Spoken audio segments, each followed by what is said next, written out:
برائے خوشنودی و سلامتی امام زمانہ ایک بآواز بلند صلوات. برائے استقبال شہزادی کونین مادر حسنین شہزادی فاطمۃ الزہرا سلام اللہ علیہا بآواز بلند صلوات.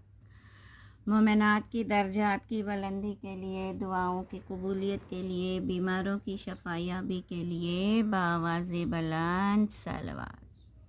رحم اللہ من قرأ الفاتحہ. اعوذ باللہ من الشیطان اللعین الرجیم. بسم اللہ الرحمن الرحیم. اللہم کل ولیک الحجت ابن الحسن صلواتک علیہ وعلی آبائہ فی ہذہ الساعۃ وفی کل ساعۃ ولیاً وحافظاً وقائداً وناصراً ودلیلاً وعینا حتی تسکنہ ارضک طوعا وتمتعہ فیہا طویلا. اللہم صلی علی محمد وآل محمد. اعوذ باللہ من الشیطان اللعین الرجیم. بسم اللہ الرحمن الرحیم. الحمد للہ رب العالمین باری الخلائق الاجمعین فاطر السماوات والارضین والصلاة والسلام علی سید الانبیاء والمرسلین وخاتم النبیین سیدنا و نبینا و شفیع ذنوبنا و حبیب قلوبنا و طبیب نفوسنا و مولانا و مولا الثقلین و جد الحسن والحسین بالقاسم محمد صلوات. اما بعد فقد قال اللہ تعالی فی کتابہ المبین وہو اصدق الصادقین وقالہ الحق قد افلح یتزکی. آغاز کلام. اس معبود کی حمد و ثنا کے ساتھ، اس کی بارگاہ میں تعریف کے ساتھ، اس کی ستائش کے ساتھ، جو تمام جہانوں کا رب ہے، جو پوری دنیا کا مالک ہے، وہ پروردگار کے جس کی ذات احد ہے، جس کی ذات سمد ہے، جو لم یلد ہے ولم یولد ہے، جس کے ہاتھوں میں پوری دنیا کا اقتدار بھی ہے، اختیار بھی ہے، کہ وہ پروردگار جو سورہ ملک میں اعلان کر رہا ہے تبارک الذی بیدہ الملک، کہ پروردگار سبحان ہے وہ ذات کے جس کے قبضہ قدرت میں یہ پوری کائنات ہے. ہاں عزیزان گرامی، اور آج دنیا گواہ ہے کہ اللہ کی بادشاہی، اللہ کی شہنشاہی اس پورے کائنات پر ہے، اس کا اختیار کائنات کے ذرے ذرے پر ہے، کیونکہ آج پوری دنیا پریشان ہے ایک نظر نہ آنے والی چھوٹی سے مخلوق سے، جسے دنیا کورونا وائرس کے نام سے جان رہی ہے. اور آج پوری دنیا کم سے کم ہزارہ ملک جو ہیں وہ اس وائرس کے چپیٹ میں آ چکے ہیں، اور ہر ملک کی حالت جو ہے وہ خراب ہے. اگر آپ غور کیجئے گا کہ یہ ساری دنیا جو اپنے آپ کو اپنے سپریم پاور سمجھتی تھی، مثال کے طور پر امریکہ جیسا ملک جو خود کو سب سے زیادہ اپنے آپ کو سپر پاور تصور کر رہا تھا، جو یہ سمجھ رہا تھا کہ میں ٹیکنالوجی کے میدان میں اتنے آگے ہوں کہ میری برابری کوئی نہیں کر سکتا، تاریخ گواہ ہے عزیزوں کہ اس کے پاس اس نے ایسے ایسے ہتھیار جمع کر رکھے تھے کہ اگر وہ چاہتا، وہ یہ سمجھتا تھا کہ اگر میں چاہوں تو لمحے میں کائنات کو فنا کر سکتا ہوں۔ لیکن عزیزان گرامی، آج اگر آپ نظر اٹھا کر دیکھیے گا تو سب سے زیادہ جس ملک میں تباہی مچ رہی ہے اس وائرس کے ذریعے، وہ ملک کون سا ہے؟ وہ امریکہ ملک ہے۔ وہ ملک کے جو بڑے بڑے دعوے کیا کرتا تھا، جو اپنے قدرت و اختیار کی بات کیا کرتا تھا، لیکن آج ایک چھوٹی سی مخلوق کے سامنے گھٹنے ٹیکنے پر مجبور ہے۔ آج ساری اگر آپ دیکھیں گی کہ آج یہ عظیم طاقت جو ہے، جسے اپنی طاقت پر بڑا غرور تھا، بڑا گھمنڈ تھا، لیکن اللہ نے جب چاہا لمحوں میں دنیا والوں کو یہ بتا دیا کہ دیکھو، تم کسی بھی میدان میں کتنے ہی آگے بڑھ کیوں نہ جاؤ، تم اپنی سائنس کے ذریعے ترقی کیوں نہ کر لو، تم ٹیکنالوجی کے ذریعے کے سہارے اس دنیا پر اپنے آپ کو یہ سمجھ لو کہ تم قابض ہو چکے ہیں، مگر یاد رکھو اقتدار بھی ہمارا ہے، اختیار بھی ہمارا ہے۔ ہم جب چاہیں گے لمحوں میں تمہیں تباہ کر سکتے ہیں، ہم جب چاہیں ایک ننھی سی مخلوق کے ذریعے یہ بتا سکتے ہیں کہ نہ تم اختیار رکھتے ہو، نہ تم اقتدار رکھتے ہو، تم جو ہو تمہارے پاس کچھ بھی نہیں ہے، تم ایک ادنا سی مخلوق سے آج زیر بار۔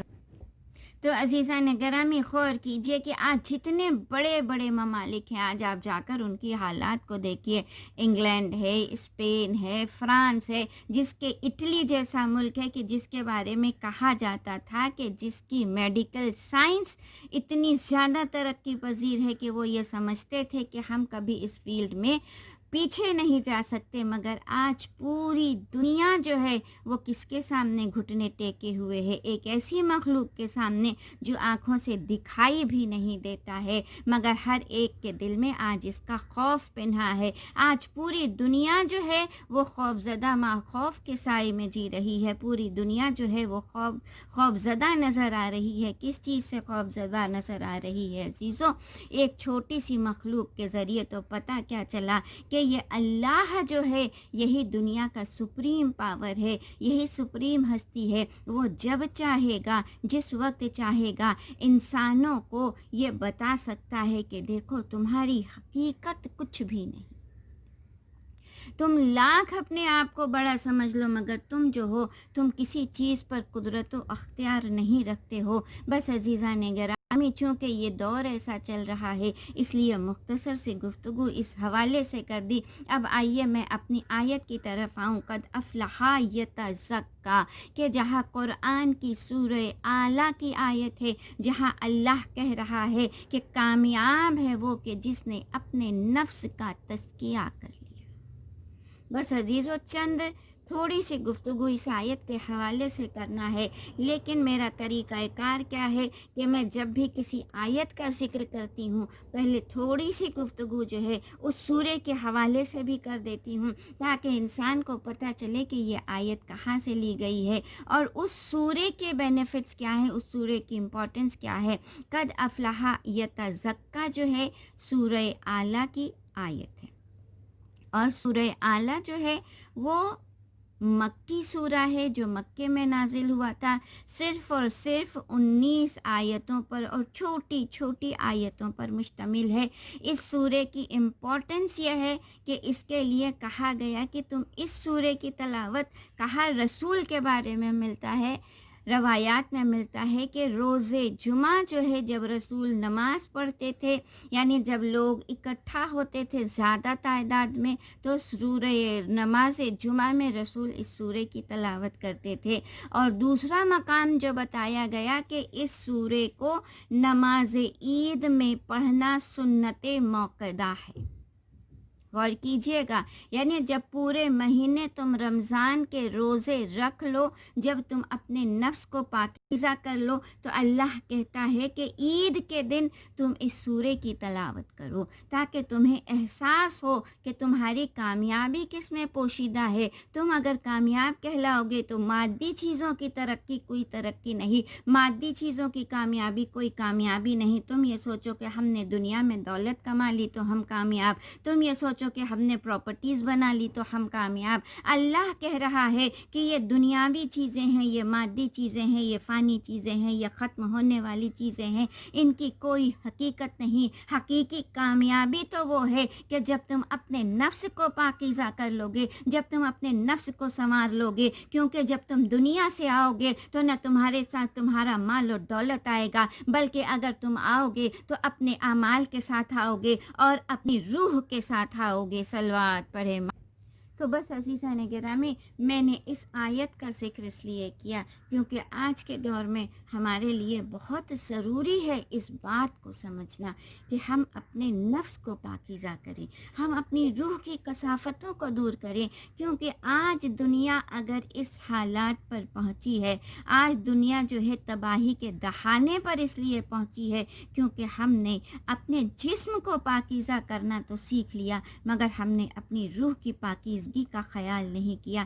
ہم نے اپنی روح کو پاکیزہ نہیں کیا. ہم نے یہ سمجھ لیا کہ دنیاوی کامیابی سب کچھ ہے، لیکن اللہ کے نزدیک جو ہے طاقتور شخص وہ ہے، اللہ کے نزدیک کامیاب شخص وہ ہے کہ جس کا نفس اس کے قابو میں، جسے اپنے نفس پر قدرت حاصل ہو. یاد رکھیے عزیزان گرامی کہ دنیا میں جتنی بھی برائیاں آج پھیلتی ہیں، جتنی بھی انسان گناہ کرتا ہے، وہ اسی لیے کرتا ہے کیونکہ جب انسان کا نفس جو ہے اس کے قابو میں نہیں رہتا ہے، جب انسان کی دنیا کی لالچ بڑھ جاتی ہے، جب انسان کے اندر طمع آ جاتی ہے، جب انسان کے اندر گریڈینس آ جاتی ہے، جب انسان یہ سمجھتا ہے کہ ہم اس دنیا کے لیے بنے ہوئے ہیں، ہمیں جو کچھ حاصل کرنا ہے صرف اور صرف اس دنیا کے لیے، تو یاد رکھیے وہی انسان کی تنزلی شروع ہو جاتی ہے. وہی انسان جو ہے تنزلی کی طرف، یعنی انسان کا جو ہے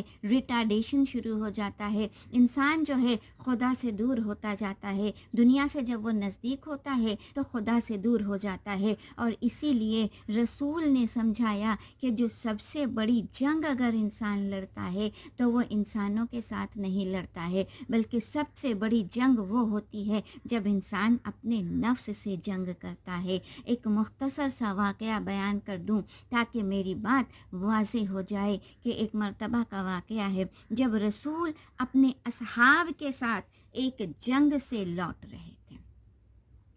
سارے اصحاب بڑے خوش تھے کہ مہینوں کی مصیبت کے بعد آج جنگ میں کامیابی نصیب ہوئی ہے، آج ہم فاتح بنے ہیں. اور جب وہ گھر کی طرف لوٹ رہے تھے خوش آ رہے تھے، ایک ماحول بہت خوشی کا بنا ہوا تھا. مگر ایک مرتبہ رسول نے کہا کہ اے لوگو، تم نے جو یہ جہاد کیا ہے یہ تو جہاد اصغر تھا، اور اب تمہیں جہاد اکبر کی طرف جانا ہے. جہاد کے معنی جنگ کے ہوتے ہیں، وار کے ہوتے ہیں. یعنی رسول نے کیا کہا کہ یہ جو مہینوں پر مشتمل تم نے جو یہ جنگ لڑی ہے یہ جہاد اصغر ہے، یہ چھوٹا جہاد ہے، اور اب تمہیں ایک بڑے جہاد کی طرف جانا ہے، ایک بڑی جنگ کرنا ہے. اب ظاہر سی بات ہے جو اصحاب تھے جنہوں نے مہینوں اتنی جنگ کی تھی، مہینوں اتنی مصیبتیں اٹھائے ہوئے تھے، ظاہر سی بات ہے، لازم سی بات ہے، گھبرا گئے کہ اللہ کے رسول ہم نے اتنی مصیبتیں اٹھائی ہیں، اتنی محنت سے اس جنگ کو فتح کیا ہے، اور آپ کہہ رہے ہیں کہ یہ جہاد اصغر تھا، یہ چھوٹا جہاد تھا. تو اب وہ جہاد اکبر کیسا ہوگا، وہ بڑا جہاد کیسا ہوگا، کون سی میدان میں لڑنا ہوگا، کس طرح لڑنا ہوگا، کیسے کون سے ہتھیار کا استعمال کرنا ہوگا، ہمارے مقابل کا دشمن کون ہوگا. جب لوگوں نے یہ سوال کرنا شروع کیا تو اللہ کے رسول نے کہا کہ سنو، تمہارا جہاد اصغر وہ ہے کہ جب تم انسانوں سے جنگ کرتے ہو، اور جہاد اکبر وہ ہے کہ جب تم اپنے نفس سے جنگ کرتے ہو، جب تم اپنی خواہشات سے جنگ کرتے ہو، جب تم اپنی طمع سے جنگ کرتے ہو، جب تم اپنی برائیوں سے جنگ کرتے ہو. تو پتہ کیا چلا عزیزان گرامی کہ انسان کی کامیابی جو ہے وہ کس چیز میں پوشیدہ ہے. کہا اپنی برائیوں سے بچ جائے، اپنی برائیوں، اپنے گناہوں سے خود کو بچا لے، اور اپنی روح کو، اپنے نفس کو پاکیزہ کر لے. تو عزیزان گرامی، اب چونکہ اللہ قرآن کہہ رہا ہے کہ تزکیہ نفس کرو، اپنے نفس کو پاکیزہ کرو۔ تو سب سے پہلے اپنے بچوں کو سمجھانے کے لیے آسان سے کچھ جملے استعمال کر لوں کہ جو آج کل بہت زیادہ رائج ہو چکے ہیں کہ تزکیہ کسے کہتے ہیں۔ تزکیہ سے مراد کیا ہوتا ہے؟ کہا تزکیہ کے معنی کسی چیز کو صاف کرنا، کسی چیز کو پاکیزہ کرنا، کسی چیز کو پیوریفائی کرنا، کسی چیز کو سینیٹائز کرنا۔ آج آپ دیکھیں کہ آپ کورونا وائرس کے دور میں جی رہے ہیں، اور جتنی بھی WHO کی گائیڈ لائنز آ رہی ہیں ان میں ہمیں بتایا کیا جا رہا ہے، what are the recommendations which are given by WHO۔ ہمیں ریکمینڈ کیا جا رہا ہے؟ کہا سب سے زیادہ ضروری کیا چیز ہے؟ کہا اپنے ہاتھوں کو دھوئیے، اپنے ہاتھوں کو پاکیزہ کیجیے، اپنے ہاتھوں کو سینیٹائز کریے۔ کیوں؟ کہا اس لیے کہ اگر آپ چاہتی ہیں کہ آپ کو وائرس سے بچنا ہے، آپ کو اس کورونا جیسے وائرس سے محفوظ رہنا ہے، تو آپ کو خود کو سینیٹائز کرنا پڑے گا، خود کو اپنے جسم کو پاکیزہ کرنا پڑے گا۔ آپ کو صابن سے 20 سیکنڈ تک ہاتھ دھلنے ہیں، آپ کی سینیٹائزیشن کرنی ہے، ہاتھ پہ سینیٹائزر لگانا ہے۔ تو عزیزو، اگر یہ چھوٹے سے وائرس سے ہمارے جسم کو اگر ہمیں اب بچانا ہے مرض سے، تو ہمیں کیا کرنا ہے؟ ہمیں خود کو سینیٹائز کرنا ہے۔ اسی طرح عزیزان گرامی، ہمارا جسم جو ہے وہ صرف انفیکٹ نہیں ہوتا ہے، بلکہ بعض اوقات، بلکہ اکثر سب سے زیادہ اگر انفیکٹڈ ہوتی ہے تو وہ ہماری روح ہوتی ہے، کیونکہ روح ہماری نگاہوں کے سامنے نہیں ہوتی ہے۔ ہم اپنی روح کی کثافتوں کو محسوس نہیں کر سکتے ہیں کہ ہماری روح میں کتنا انفیکشن ہے۔ ہمیں طرح طرح کے وائرس ہوتے ہیں جو ہماری روح کو انفیکٹ کرتے رہتے ہیں۔ یہ جھوٹ کیا ہے؟ کہا یہ روح کا وائرس کیا ہے؟ یہ چغل خوری کیا ہے؟ کہا یہ روح کا وائرس ہے۔ یہ غیبت کیا ہے؟ کہا یہ روح کا وائرس ہے جو تمہاری روحوں کو انفیکٹ کرتا رہتا ہے، جو تمہاری روح کو ڈیمیج کرتا رہتا ہے۔ تو ظاہر سی بات ہے، اگر جسم کو بچانا ہے، جسم کی پاکیزگی کا خیال ہے کہ ہمیں ہاتھوں کو دھونا ہے، ہمیں ہاتھوں کو سینیٹائز کرنا ہے، تو اب جو ہماری روح انفیکٹ ہو رہی ہے، ہمیں اس روح کی حفاظت کیسے کرنی ہے؟ ہم خود کو کس طرح ان وائرسز سے بچائیں کہ جو ہماری روح کو ڈیمیج کرتے جا رہے ہیں؟ اور عزیزان گرامی، شاید یہی وجہ ہے کہ آج ہم سب کی روحیں اتنی زیادہ، ہمارے نفس اتنے زیادہ کثیف ہو چکے ہیں کہ اللہ نے اپنے گھر کے دروازے بھی ہم پر بند کر دیے۔ یاد رکھیے عزیزو، تدبر کا مقام ہے، تذکر کا مقام ہے کہ بیٹھ کر فکر کیجئے کہ آج یہ جتنی امام بارگاہیں ہیں یہ کیوں بند ہو گئی؟ یہ جتنی زیارت گاہیں ہیں انہیں بند کر دیا گیا، اللہ کے گھر کا طواف رک گیا عزیزو۔ کیوں؟ کہا اس لیے کہ اللہ چاہتا ہے کہ تم بیٹھ کر فکر کرو، تم اپنے نفس کو پاکیزہ کرو، تاکہ اب جب تم دوبارہ میرے پاس آؤ، میری بارگاہ میں آؤ، تو اپنے نفس کی پاکیزگی کے ساتھ آؤ۔ تو عزیزان گرامی، نفس کو پاکیزہ کس طرح کیا جائے، ہم اپنے نفس کی پاکیزگی کا خیال کیسے رکھیں، ہم اپنی روح کو کس طرح سے پیوریفائی کریں، ہم اپنی روح کو کس طرح سینیٹائز کریں؟ یاد رکھیے، یہ نسخہ جو ہے اللہ کے رسول نے ہمیں 1400 سال پہلے بتا دیا تھا کہ اگر اپنے نفس کو پاکیزہ رکھنا ہے نا، تو پھر تم نماز کے پابند ہو جاؤ۔ پابندی کے ساتھ اگر تم نماز پڑھتے ہو تو یاد رکھو کہ تمہاری نماز جو ہے وہ تمہیں ہر برائیوں سے محفوظ کر لے گی، کیونکہ قرآن اعلان کر رہا ہے ان الصلاۃ تنہی عن الفحشاء والمنکر، کہ یہ نماز جو ہے وہ تمہیں برائیوں سے بچاتی ہے، وہ تمہیں غلاظتوں سے محفوظ رکھتی ہے۔ اور اسی لیے جب کسی نے 5ویں امام سے سوال کیا تھا کہ مولا ہم یہ کس طرح سمجھیں کہ ہماری نمازیں قبول ہو رہی ہیں،